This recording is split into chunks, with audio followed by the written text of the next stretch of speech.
camaraderie with honeycombs. Because I could tell you 20 right now that I could rattle off names, and wouldn't nobody be able to sue me. The woman that they're saying is his mother was a prostitute and a whore. Because what I didn't hear when Cassie filed that lawsuit was all the other women who have been hurt by the diddler jump up and say, that happened to me, that happened to me, that happened to me, that happened to me.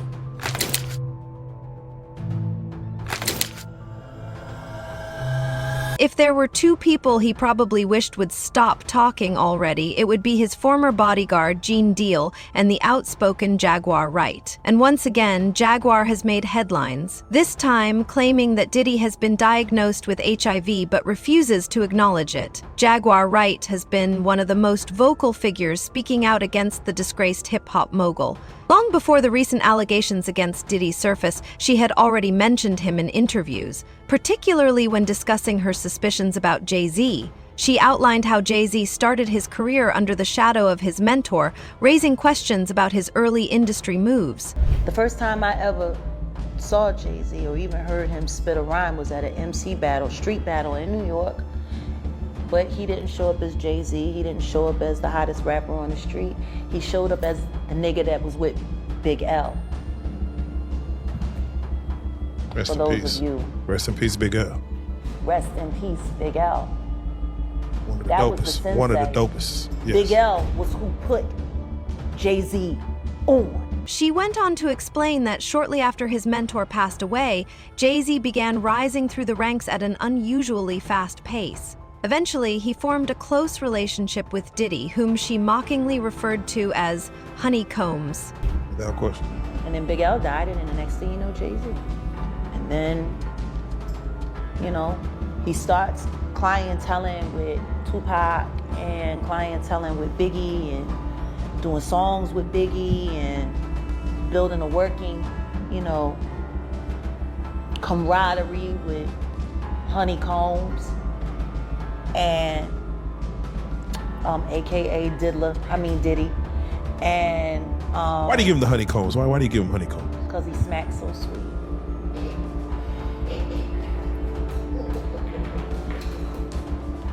That f***ing sodomite. Anyway, so yeah, then, you know, and then Reasonable Doubt was happening, and then Dame's in the picture, and Dame's building Rockefeller, and everybody's talking about Jay-Z. This interview took place almost a year before the allegations against Diddy first surfaced, following Cassie's lawsuit against him. Jaguar also claimed that Diddy profited from his friend Biggie's death for a longer period than Biggie had been alive. Puffy has been making money off of Biggie's name for longer than Biggie was alive. People keep forgetting he hadn't turned 25 yet. He was still 24 when he died. It's been over 25 years. Fucking Puffy has been making money on that boy's name longer than he lived. It supported all of Bad Boy. His catalog. Regarding the claim that Diddy allegedly has HIV, the topic arose during an interview in which Jaguar Wright was discussing how black billionaires failed to support their communities. She argued that Diddy, like many others, had the opportunity to make a real difference, but chose not to. In contrast, she pointed to Magic Johnson as someone who actively worked to create positive change. Parodies, allegedly. I'm just curious, what he done? Damn. Shout out to Magic Johnson, a real black billionaire who wasn't all freaked off, who actually made business, bank exchange, created dollars in real black neighborhoods, so real black families could have that opportunity just like everybody else. She then shifted the conversation to Diddy's alleged HIV diagnosis, noting that Magic Johnson, unlike Diddy, at least owned up to his condition and faced it head-on. I mean, he actually caught HIV, like, having, like, a lot of women. Oh yeah, let's just go down the rabbit hole of all of his sins. I'm just saying. You wanna know what's wild about that though? He faced that head up. He did. And he didn't stop doing what he's done. He an advocate. Now he did do that. And Period. Listen to me. He faced that head up. How many dudes is running around undetectable, G? She continued by stating that several others in the industry were running around undetected and claimed she could name at least 20 of them. She added that none of those named could sue her because they knew she was speaking the truth. This led many to believe she was hinting at Diddy, especially considering his reputation for promiscuity and his well-known party lifestyle. Because I could tell you 20 right now that I could rattle off names, and wouldn't nobody be able to sue me. Wait, please name them, because we need to know. I'm not doing Wait a that. minute. Those are things that I'll be discussing on the Jaguar Wright show from here on out. Meanwhile, things continue to worsen for Diddy, and Jaguar Wright has remained a constant commentator on his legal troubles. Just as with Diddy, she has been very vocal about Jay-Z, especially after he was recently hit with a lawsuit alleging he assaulted a young girl with Diddy. In a prior interview, Jaguar alleged that Jay-Z played a significant role in Diddy's downfall, claiming that he's someone who wants to be the sole king of the hill. This theory aligns with her earlier statement about Jay-Z rising to the top of rap after Nas reportedly had a mental breakdown. So who's next? Y'all don't see the lineup? Yeah, we see the lineup. I'm just waiting to see who's next. Jay-Z is setting Diddy up. Why is everyone having such a hard time? He ain't doing shit different. He lined up D. Haven, stole his life and identity. He lined up Big L, stole his life and identity. He lined up Dame Dash, stole his life, identity, and took his love. Lined up R. Kelly. He wants to be the one. She also said that those complicit in Diddy's alleged crimes, including Jennifer Lopez and Usher, should be held accountable. In the same interview, she urged Diddy to snitch on Jay-Z, suggesting he would likely do so to get a plea deal, as she believed he wouldn't survive in jail. You know what? Let's not be coy. You know, I am Jaguar. So let's just keep it a buck. Let's keep it a bean. Stevie J should be charged. Mary J. Blige should also be charged. Jennifer Lopez should definitely be charged. Should I keep going? I mean, you're hitting it on. Jay-Z should be charged. Khaled should be charged. Rick Ross should be charged. Usher should be charged and tried with him.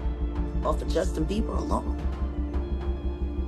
Then came her shocking interview with Piers Morgan, where she not only called both Diddy and Jay-Z monsters, but also described the Carters as a nasty couple.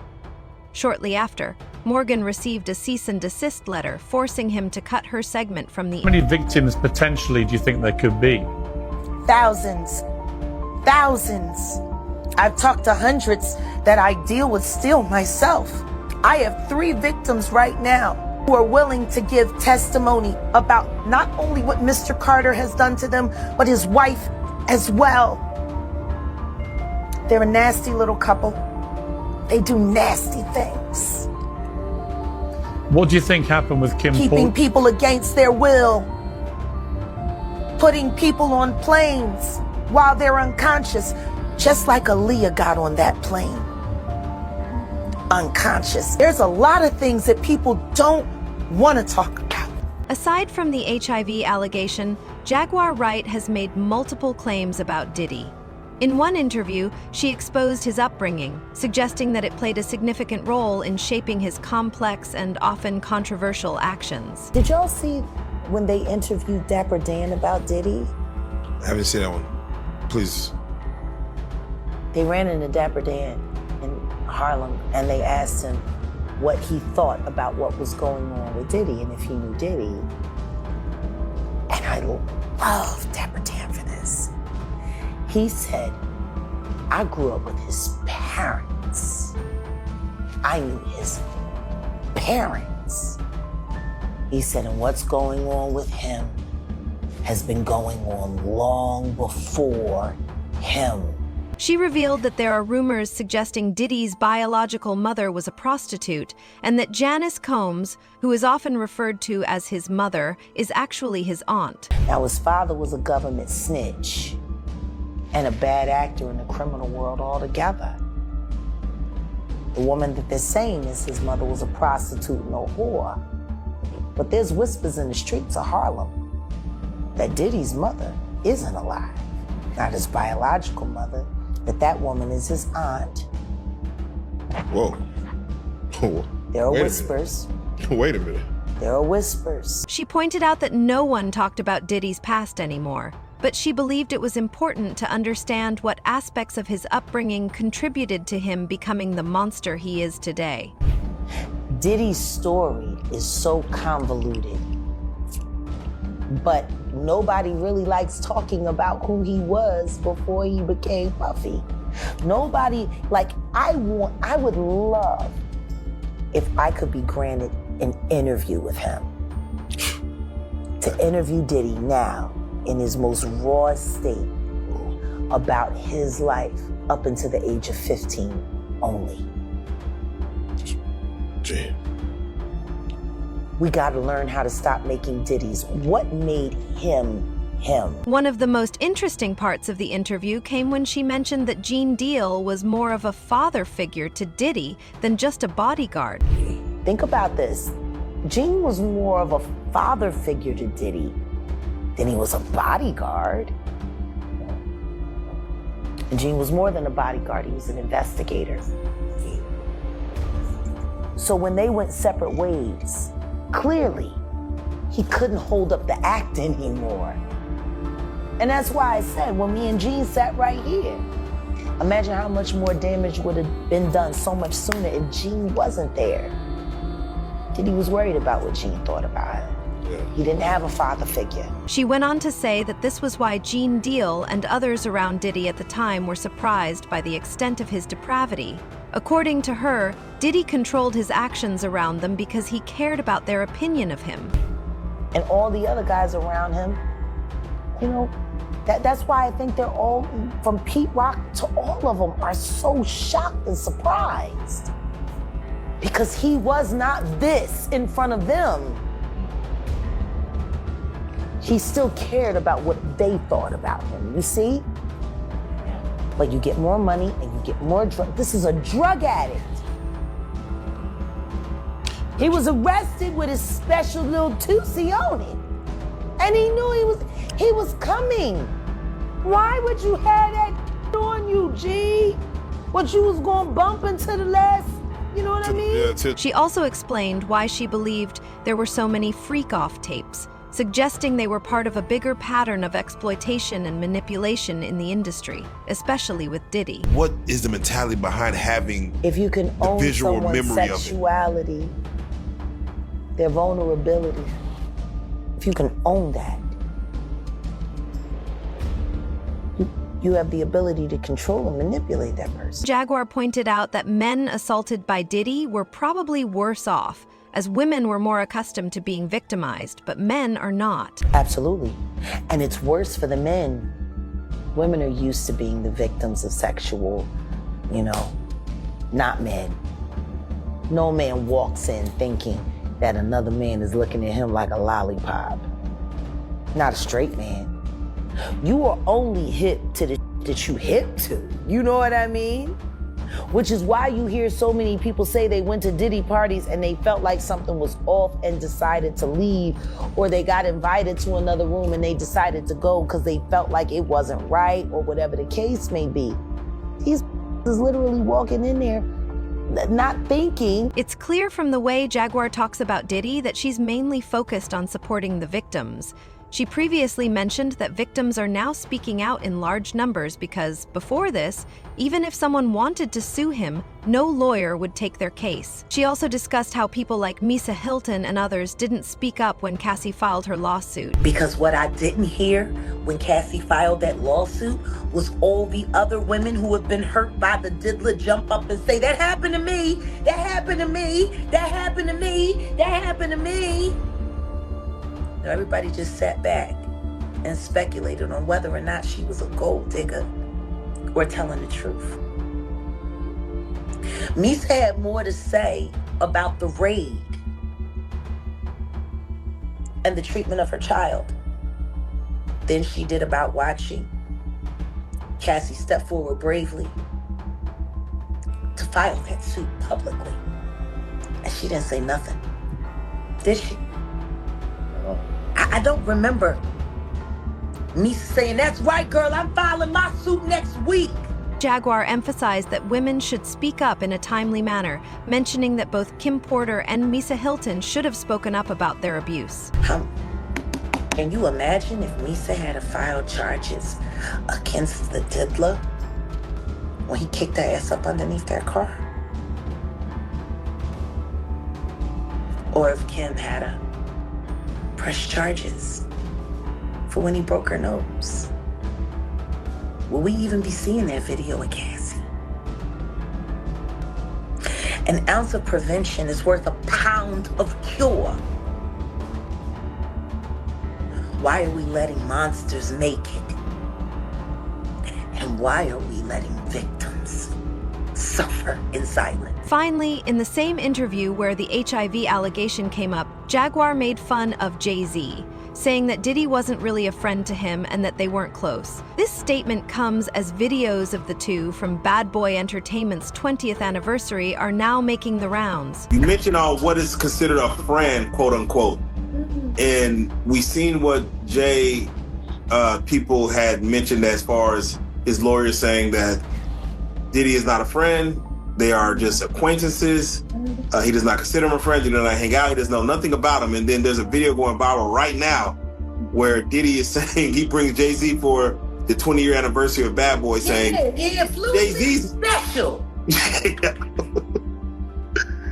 Yeah, he says, like, when I'm in trouble, I call on him. Yeah, and guess what? He did it this time, just like D. Haven said. And guess what? He ain't there. What's new? She also poked fun at how now everyone is pretending not to know Diddy, bringing attention to the shift in how people are distancing themselves from him despite their past connections. I'm curious. Do you feel like people hide their past in the security of marriage? Like, hey, I got a new wife. My past is my past. We should talk about that. He went and found himself a little Tisha 2.0, and everybody forgot about that Parenthood thing. Now guess what? Will Smith don't know Diddy either. Will Smith don't know Diddy either. It's a whole like virus, G. It's like, I don't know Diddy. But what do you think that's about? I don't even like baby oil. I don't know Diddy. She also had strong words for those who think Diddy should be freed, criticizing them for ignoring the allegations and harm he's caused and suggesting they were either uninformed or complicit. You know what I think? I think we should find a big uninhabited island, and everybody that wants to free Diddy, we put him right there on that island, and then we take Diddy and we put him there and let him loose. And let them have Diddy. And we call it Diddy Land.